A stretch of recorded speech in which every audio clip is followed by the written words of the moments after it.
بسم الله الرحمن الرحیم و بین نستعین. عشقا چطوری؟ با بچه ها اومدن برف بزنیم. مایا تا حالا برف رو نگیره ولی لئو چه دختر بابا تو هم برد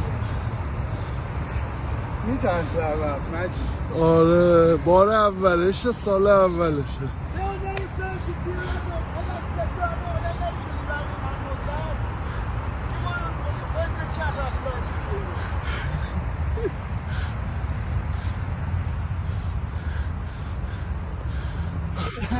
مخلصم ایشالله که همیشه سرحال و سلامت بشی.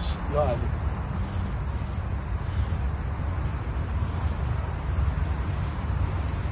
علی دیدی تا حالا دخترم برفی ترسی تا حالا بیرون نیومد. مایا خوبین؟ سلامتین؟ امیدوارم که همیشه